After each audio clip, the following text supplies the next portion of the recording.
brothers and sisters from Infiniti family. I'm back here again with my next fortnight message. And in this fortnight message, I want to talk to you about something which is a long-term thought process actually, right? In this business, many people actually don't understand that there's a what exactly they are doing, why exactly they are doing business, right? Okay, let me tell you one thing. If you are not aware about what exactly you are building, you will not be able to build a sustainable organization with a rock solid foundation. And this business is all about creating a legacy. This business is all about creating a system which will run for generations actually, right? And for that system to be generated, you need to have a very, very long-term vision, and you need to understand what exactly are you building.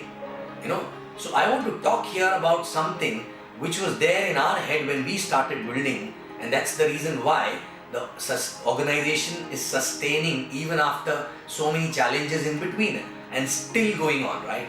The reason is because every time we take any action, every thought, we implement, every process we implement, there's a long-term vision actually which is attached with that thought or action. So I want to talk to all of you who are building this business for the same purpose. Of course, we need to have a short-term goal which will give you energy and everything. But you need to understand that unless you don't understand the repercussion of every action or every thought which is basically going down in the organization, you will not be able to build an organization which will sustain for generations actually, right? Like for example, I've seen people opening markets left, right and center for immediate checks. Now what I think when I go through something like that for example, if somebody telling me that I have a prospect in such market, and there's a system which is already there, can I send a prospect there? Can someone show the plan there? My next question is, someone will show the plan, but after that what will happen if that person sign up? Are you able to go there and consistently support that person? Because without a working upline, that person will not be able to grow. Yes, cross-line support, system, everything will be there, but that is not enough for that person to grow. And in few weeks time, what will happen? That person will not be able to grow, will get frustrated, and what will happen? That person will become negative. And that, not only you are killing that person's dream, but also you are a reason why there is a bad publicity of this industry also, right? That is the reason why people have perception that in this industry, people just sign up and leave people, right? So my point is that, every action of yours, do you really think in a long run how it is going to affect not only your organization, not only your downlines, but also the perception of the industry actually, right? Is people are getting, people are getting good experience about it, or people are getting bad experience about it? And it starts from you actually, right, as a leader. Because my upline always told me, you show me the leader, I'll show you the team. Which means the leader's mindset and the vision and the thought process actually gets duplicated into their downlines actually, right? So for small little checks, if you sign up somebody where you're not able to support, don't do it actually, right? Even for hot zone, yes, if it is a relative, you want to give early coming advantage, as a hot zone you can sign them up. But no need even to actually make them excited for the business, because once they get excited, what will happen? They will start talking to people without any support, and what will happen? They will fall on their face. And then they will start talking negative about the business, right? I've seen people signing up somebody in a remote location where some other teams are operating, right? And some event happens, they send them, the hot zone is gone to the event, and suddenly super excited, right? And after that, there is no one to support. Or maybe somebody visited once and then there is no one else after that, right? My point is that why you are sending that person to that event? It's like, if you have if you have one kid actually, right? And you are alone in the house, and if the kid is sleeping on the bed and you have a lot of work to do in the house, you have to manage the kitchen, you have to manage the house and everything. Are you going to allow kid to sleep and finish all your work and later on wake up the kid? Or you will wake up the kid and leave him on the bed and go to finish your other work, right? If you're going to do that, what will happen? The kid will fall down from the bed actually, right? Okay? And you will hurt that kid. You will hurt that kid and you will hurt, everything around it. So that's how, if your downline, one of the downline is sleeping actually in some remote location, don't wake him up till the time you are not sure how to support him actually, right? Don't open left, right, center markets here and there, okay? Until unless you have a plan to consistently support that market, right? So as a leader, sometimes we have to take calls to say no many times, right? Okay, it's not all about, don't do it like a hunter actually, right? You have to be a farmer, and a farmer need to be there around the farm to protect the farm from insects, from different, natural calamities and everything, right? And it's, that once the person start and he fall on his face, his experience about the industry, okay, become bitter actually, right? And he will never ever try again with someone else, okay? So my point is, are you basically taking every action with a long-term vision in your head actually, right? Okay? There are many more examples. For example, any drive coming in, right? Any drive from upline coming in, right? Okay? That drive is basically there to build a culture, some culture. For example, a 20 DR drive, or for example, L1 drive, a club velocity drive, right? That drive is there to build a L1 culture. That drive is there to build a culture of having a target every week. That drive is there to build a culture to do more DRs actually, right? Okay, club velocity, elite club. That, it's basically to build a culture.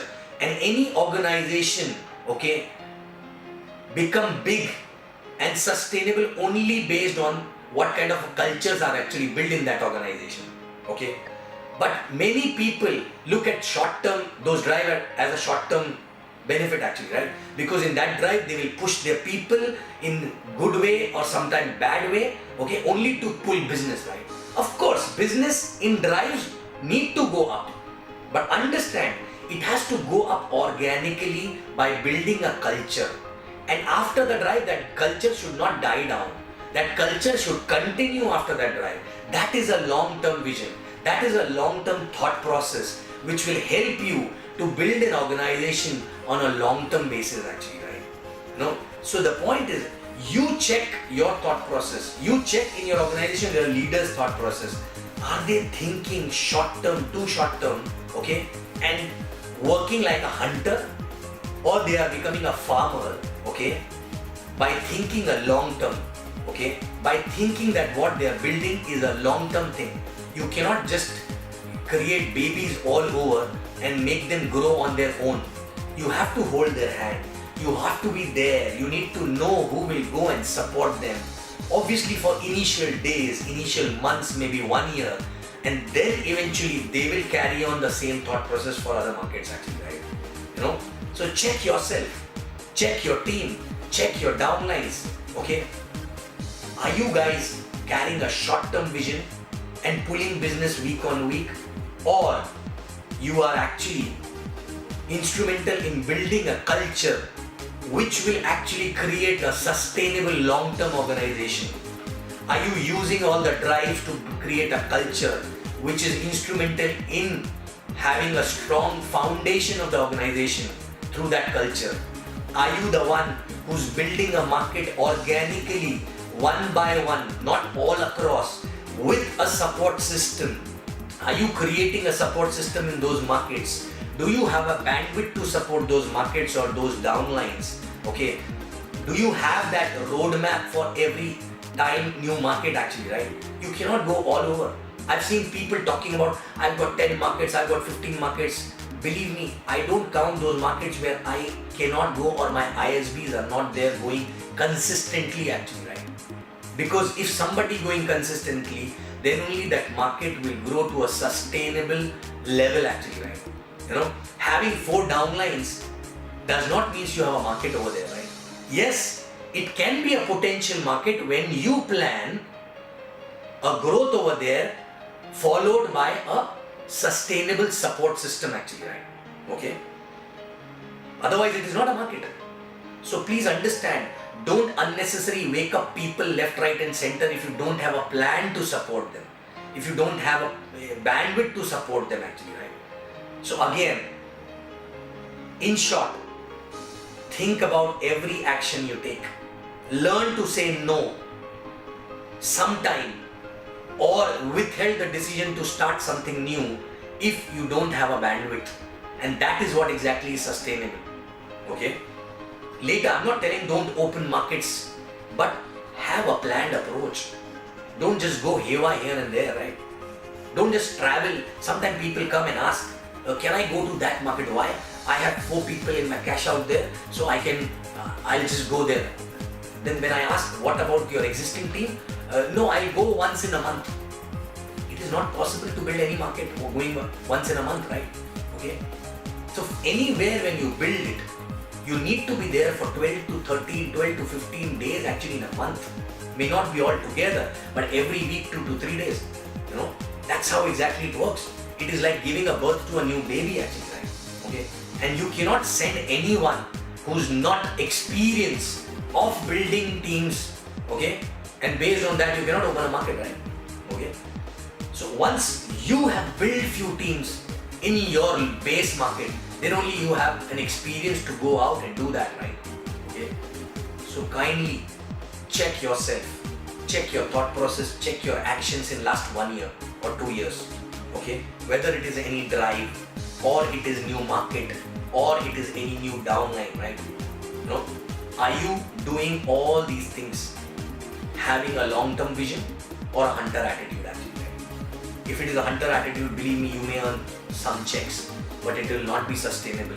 And I'm sure you know that in this business, we are not here just to make some checks. We are here to create a legacy. We are here to create a system. We are here to basically build a sustainable organization which can actually feed our next generation as well, right? Okay? So guys, have a long-term vision. Don't act like hunters, right? And I'm sure you understand what I'm talking. And I'm sure you also want to build something which is sustainable, right? You also want to sit back and relax one day and see things are happening on its own with or without you as well, right? Okay? And that is only possible when you learn to say no for instant gratifications at times, thinking about the long-term vision. Okay? Take a step back, look around and see where all you did mistakes by thinking a short term. All the drives which come through your applying, are you using it to build a culture, or you're using it as a hunter just to pull UVs? Okay? And if you're doing that way, believe me, this is not going to sustain. Okay? So organizations need to build on culture, on a long-term vision. Are you building the same way or a hunter way? Okay? So, and believe me, if you build it that way, it will feed your next generation. Okay? Thank you very much, and I'll come back with my next fortnight video with a new thought, with another learning, right? Thank you very much, and I love you guys, and Infiniti rocks, and all of us are going to build a sustainable organization across the globe slowly with a long-term vision. Thank you very much.